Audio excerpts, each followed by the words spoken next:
Hey guys, how about a little Mikeburn I think I said that right this time. I usually say it Mikefireburn, but that's because I'm a moron. Guys, this is Drunk Schedules. Campfire stories. Normally, this is military stories. And, God, the amount of military stories that I have. But, that's neither here nor there. Let's get into this. Hit the like button if you haven't already. Leave a comment down below if you're a veteran and tell me one of your funny stories. I'd love to hear them. Let's go. I never drank when I was younger. I turned 21 on a Sunday in a dry county, so I got home from boot camp, and I had... Turned 21 in a weapons depot in Virginia. There's a bar there. I went. Had a non-alcoholic drink to celebrate at the bar. I didn't drink in boot camp, obviously. Yeah, obviously. I did get drunk in combat training afterward, the 3-month active duty period I was in. Ooh. It was me and 3 other guys running around town, knocking on massage parlors. Hey, you give happy endings? Oh my god. Yeah, you know, stupid Marine shit. Yeah. One of the 4 of us... Fucking boots, man. One of the 4 of us went off in his own direction multiple times. He's like, where did that guy go? I don't know. He'll show up again. He always goes off and does his own thing. Well, one of the times he left the group, he got his hand smashed open by a gang, and he had to get medical discharge. Oh, God. Yeah. That Where sucks. the fuck were you? North Carolina. Yeah. Oh my god. Yeah, I was just drunk and, you know, run around town doing drunk things. Yeah, so you didn't really drink a whole lot. No. The one time I actually got drunk, I was at Kirk's house for a celebration, and I drank an alcohol. I drank alcohol. I drank 1 alcohol. An alcohol. 1 alcohol, please. I don't remember the specifics of it, but I remember You drunk moonshine. something along the lines of, if I put alcohol in this cup again, it's still the same cup, so it's just 1 cup, right? So 3 drinks in, Oh god. I was puking quite a lot and screaming, why do people do this? No idea. Long story short, Kirk let me stay overnight. That was probably a good idea. Give Theseus a drink, Mike. I didn't replace the glass. It's not the same drink. I know some people that would love to debate you on the virtues of that. I know a couple of people that would love to debate on the virtues of that. It's a new drink. No, it's not. Sober me knows. Fill it up halfway through, and it's as long as it's not 85% backwash, it's still the same drink. What is this? Sober Oh, Mike is God. quite aware. I don't really drink much either. I never, even when I was in the military, I didn't really drink a whole lot. I fucking did. But after like the first time I got completely hammered, and then you made the let's get Zach drunk, Yeah. which was just the funniest thing to me. After that, I kind of just stayed away from drinking because I can't drink beer. Oh. I don't know what it is. I'm allergic to something that's in beer. I don't know if it's the hops or if it's something else that's in it. Maybe I have like celiac disease or something like that, but I can't drink beer. Okay. My first deployment, I never blacked out. I never got in trouble. Never did. But my God, the amount of times that I returned back to the boat so shit-faced, it was stunning. I can still drink liquor. Oh, which hell yeah. usually means that if I go to a bar, it ends up being kind of expensive for me to get drunk because I can't drink cheap, crappy beer. That's why you don't get drunk very often. When I just remember when I turned 21, I was at Fort Polk. I think it was a Saturday. I turned 21, and I went out to a gun shop and bought my first handgun. So I was 21, and I'm like, Nice. I'm buying a handgun today, because I'm 21 now. I can legally purchase firearms. Yes, you legally- can. Well, I can legally purchase handguns. I could legally purchase rifles for a long time, but not handguns. Okay, didn't realize there was an age restriction on handguns. Oh, yeah. It's for long guns, it's 18. For handguns, it's 21. All right. Those are the legal requirements. Right. Strange, but okay. Anyway, I turned 21. I went out and bought a handgun. I bought a 1911. Thank you. 1911, best handgun. Brought it back to my barracks room, which I was not supposed to do. Oh. Well, I went out and shot it, and then I brought it back to my barracks room, and I was taking it apart and cleaning it, and somebody kicked open the door to my barracks room, and they're like, "You're 21 today, let's go drink!" And I'm just sitting in my room smoking a cigarette, holding a 1911, and they're like, "Oh, I'll come back later." So I didn't even go out and drink on my 21st birthday. I just sat in my room and smoked Marlboro Reds and cleaned a 1911. Marvelous. Yeah. Yeah. We got done. I went out to the base bar, and that night I discovered what a Jaeger bomb was. And an Irish car bomb. And a whole bunch of other things. It was an interesting night of learning. People are always asking me about my military stories. Zach's got so many military stories. Why don't you share some of yours? Because I was in the friggin' reserves. I don't have any stories. You might have some, though. You do. Here's my entire military career. Went to boot camp for 3 months. Did combat training and job training for 3 months. Went into the reserves for 5 years. The end. The only interesting part is the annual training session, which took place in random places. So I went to Alaska twice, Arizona once, North Carolina once, and Africa once. Woo! So I've got 5 stories from my 5 journeys. The end. It's disappointing. A little bit. For some people, it is disappointing. But you know what? They need to open their ears when I say the military's boring. And that's where 90% of military stories come from. Because of the amount of times that you're sitting there with nothing to do, but they want you there in the location that you're at anyway. It's mind-numbing the amount of dumb shit that you could get into. Yeah. You know why you have so many fun military stories? Because you were there for 4 years. And believe me, if somebody has a fun military story, it was a fucking hellhole in a handbasket to actually go through at the time. You're laughing at it because it's funny to hear it told, but it was shit. You were eventually going to have a story or two. It's boring. You don't do a whole lot in the military. No. Every day after I did PT, I had to go to my job. Right. And work on weapons. And there's a lot of infantry companies where if you're not like out in the field doing training, you just sit in the barracks. Yeah. You don't do anything. Mm-hmm. You just sit around in uniform and you wait for the end of the day and then take your uniform off and continue to sit around. The reserves really aren't that much better. I did my one... So,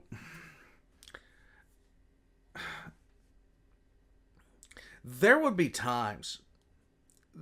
I was so damn irritated and jealous when I found out what life was like on some of the other ships that were nearby me, and especially ships that were stationed in other areas. I was in Norfolk, Virginia. Norfolk, Virginia literally sits less than one podcast distance away from DC. I can't even remember how short the distance was, but it was right there. So everybody that was trying to go make a career for themselves or get advanced were over there. What's worse, I was on a ship that had, one of the easiest recognizable names, period. So, holy shit, the amount of irritation and frustration. Because you just, we just come in and, you get in uniform, go up to quarters, and which is assembly for anybody else. You go do your job, you get all your fucking maintenance done. All your maintenance is done. All your side duties are done. Everything's caught up, and then you're just sitting there. You go to lunch, you get off of lunch, and then you sit there and you start walking down the passageway, and you just stop and you're like, I have nothing to fucking do. I have nothing to fucking do. And for anybody that says, well, you can go clean a space, there's only so many fucking times you can clean a space. It is 12. It is noon. I didn't have anything to do past 11. I finished everything, and that was Monday through Wednesday half the time. I didn't have anything to do past 11 most days. So you have to invent shit for yourself to do. Invent shit for yourself to do. Because you've done all your maintenance, all your other shit. It got worse when I got higher rank because then I had to hand my maintenance off to somebody else, and then I tried to get my maintenance back and couldn't because I had to let the other person do the shit so they could learn what the fuck they were doing.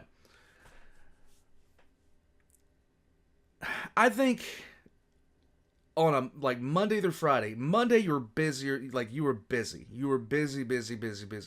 Mainly because you were just going from job to job. I got shit to do. Tuesday, same fucking drill.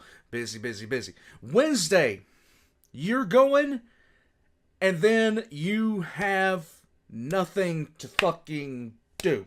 What am I gonna do? All my uniforms are dry cleaned. My spaces are cleaned. What am I gonna do? I'm not gonna go repaint something I painted last fucking week. And then, because my higher-ups didn't want to leave the boat, my ass is stuck there. And I'm just sitting there looking at a wall, being frustrated because there's so much other shit I'd rather be doing than trying to figure out shit to do. Just trying to figure out shit to do. And the amount of times I would be internally screaming because we'd be sitting up at 5 o'clock and just watching someone work with a PowerPoint, and we're all sitting there waiting for the thing. Oh, you guys can go. And we've been in that state for 3.5 to 4 hours. Oh my God. I remember,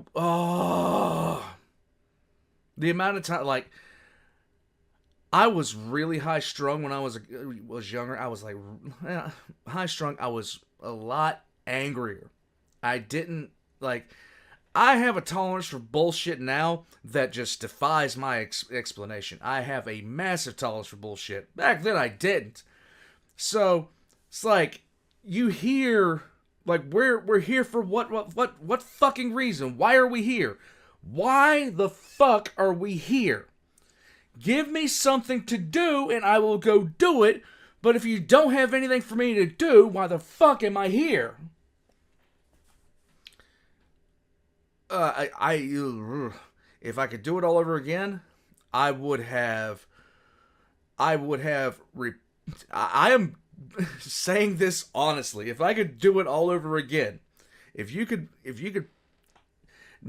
even though I'd miss my friends from the ship, I'd miss my friends from the boat, especially my buddy Jason, everything like that. I'd miss that guy, Aaron, all those guys.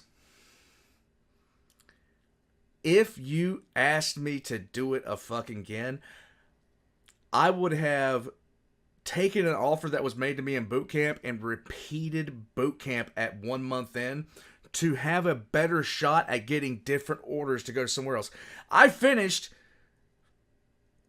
second in my class at my C school, but the class before mine got all these different sets of orders. I got Norfolk. Straight ticket. Damn it. One weekend a month, which usually consisted of driving to base Friday night, having a formation, pretty much doing an hour or two of work, then going to bed. Mm-hmm. And waking up in the morning, doing 4 hours of work, having lunch, another 4 hours of work. Then in the afternoon, you'd have a PowerPoint presentation.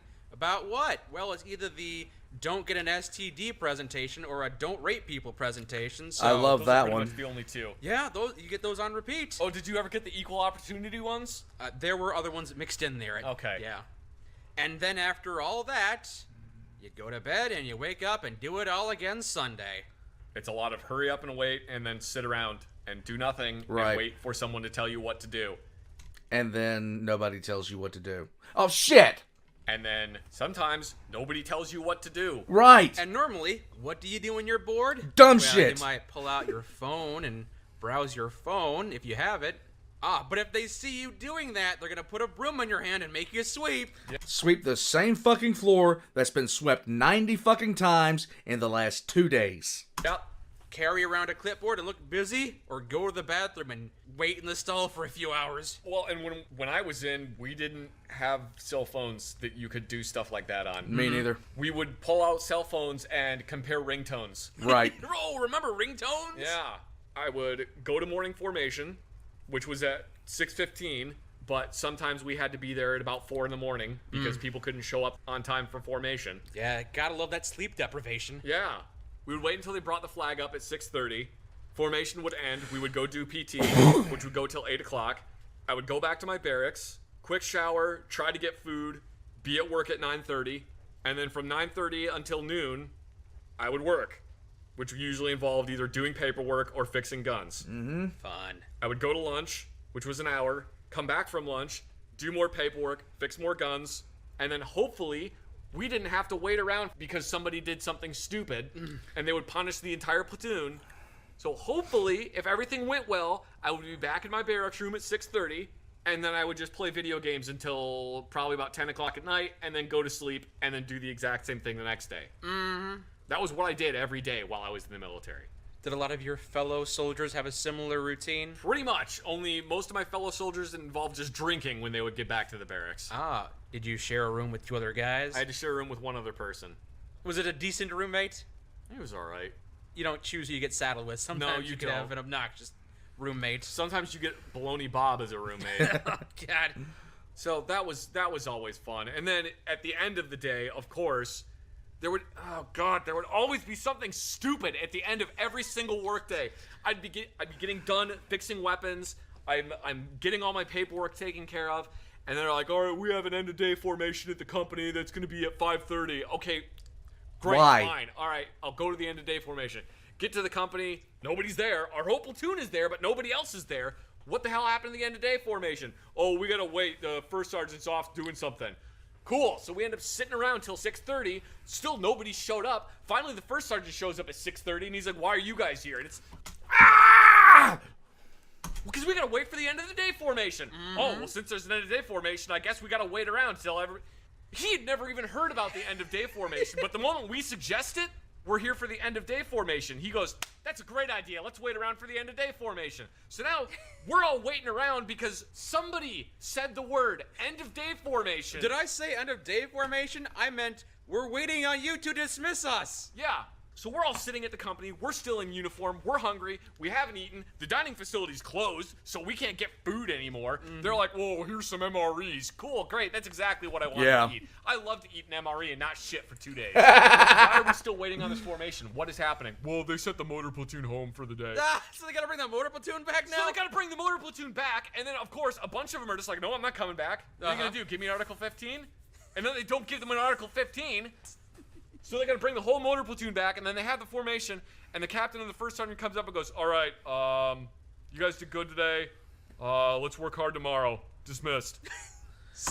That's it.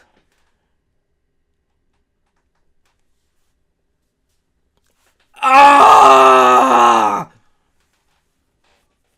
Just the amount of times that you wanted to just... Why? Oh, God.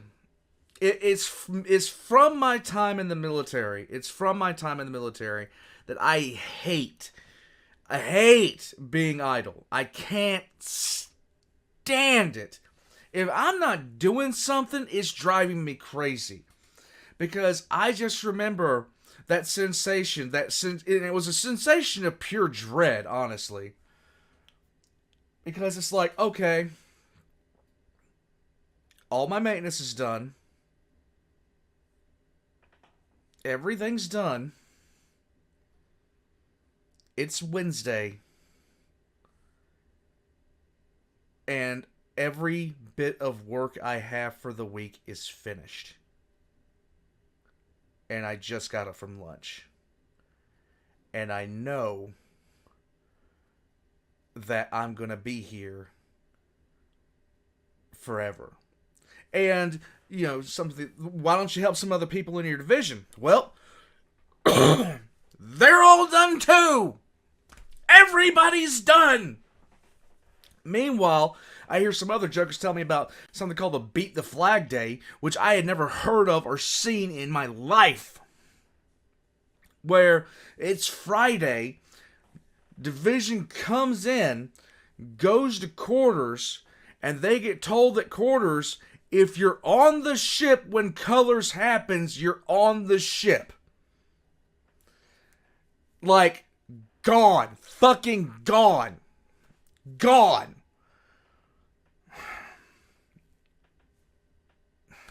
I had a guy. I didn't even like this kid. He on his wedding anniversary. We were there until 8 o'clock that night, and it was because the guy in charge of us had duty on the boat. So he wasn't going anywhere, which meant we aren't going anywhere. For no fucking reason. We had to wait 3 hours for that? Yeah. Why don't you just shoot me in the fucking face? Getting a little riled up, Zach, as if remembering this is triggering something angry in you. This happened multiple times. This wasn't a one-off situation. Every single day. That's why I told everybody I loved being in the Navy. I absolutely loved being in the Navy. It would have been a lot better, though, if I had been somewhere else. Like, somewhere, a different base, a different ship. I loved my ship. I loved my first captain. I loved my third captain. I had a banging good time with all the people that I knew in there that were, close to me in rank. I got along with just about everybody, but for some fucking reason, and I don't even dislike them now. Like the two people that are in my head right now that I'm thinking about, I don't even dislike them now. I really don't. I actually would like to get a chance to catch up with them, see how they are doing and stuff like that. But oh my God, let's go. It's time to go home. It's Wednesday at 12. I'm not getting any younger. Right? There were so many times that I would wait for a formation. We would just be sitting at the company. It's the middle of summer in Louisiana, so I gotta sit in my car. And oh my God, I didn't have AC in my car, so I had to sit in somebody else's car. We're just sitting there waiting. With the AC on, trying not to bake in. This is giving me anger flashbacks. The fucking sun, waiting and waiting and waiting for a formation to happen. I'm not alone. Mood, Kindred. And then it just doesn't happen. There's no formation. Nobody knows where the first sergeant is. Nobody knows where the company commander is. Why are we having this formation? What is it for? And then it was for nothing. Nothing. For absolutely no reason. Monday through Friday. Monday through Friday. For 4 years. I was lucky. I only had a 3-month sampling of this after boot camp. So, I know what you're talking about. I didn't have to live it every day for 5 years, though. You lucked out, man.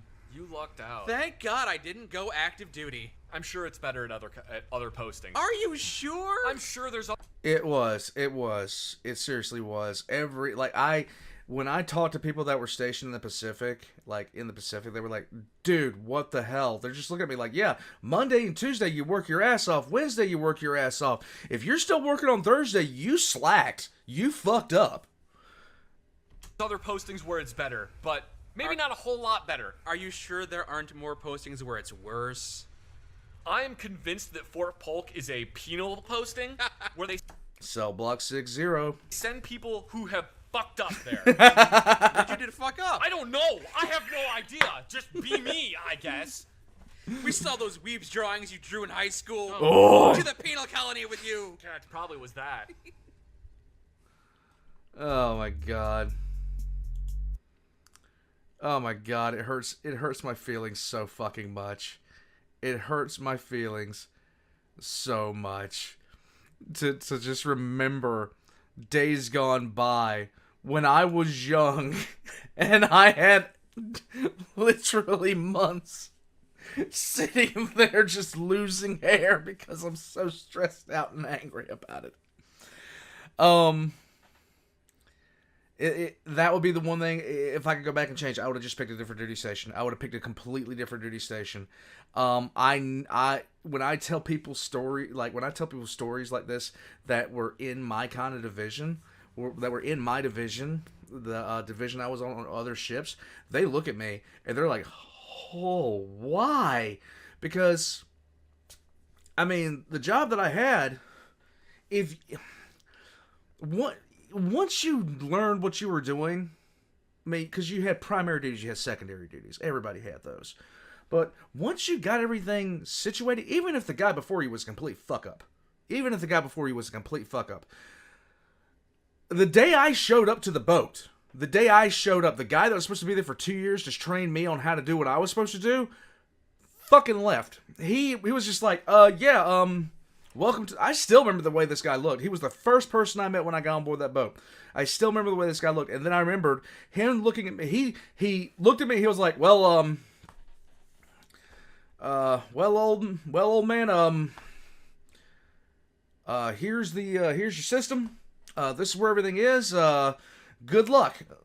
What do you mean, good luck? I'm getting cycled out of the military. Needs family needs, all the other kind of stuff, and because his wife had apparently either divorced him or something had happened to her, and he needed to take care of his kids, so he was getting a general discharge.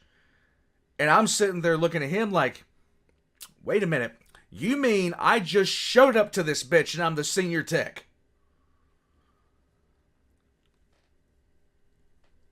What? Because I had spent a year and a half in advanced electronics being told when you get out to your boat, you're going to have a senior technician. You're going to have a senior technician. You're probably going to have a first class that knows everything there is to know about your system. Pay attention to what they say because you don't know jack coming out of here, and you need to learn your system up and down. And then I got out to my boat, and legitimately within 6 hours, I was the senior tech. Nobody else knew anything about that damn thing. And I just sat there. I watched that guy leave the boat, and I was like, I am fucked. And my life was screwed up for months after that. Like 6 months, just constantly, like, oh god, just constantly having to learn my system. I didn't even know how to operate the damn thing. I had to learn how to operate it because everybody was like, oh, well, you're the guy, you're the technician, you should know how to operate it. I don't know what the fuck I'm doing. I had to read manuals to learn how to operate that bitch. And I had to figure out everything on that sumbitch. And I was just sitting there as like, oh my god, when that guy told me he was leaving, I damn near shit my pants. I was like, first of all, I'm not in San Diego. Second of all, I'm not in Hawaii. Third of all, I'm not in Japan. I'm in Norfolk.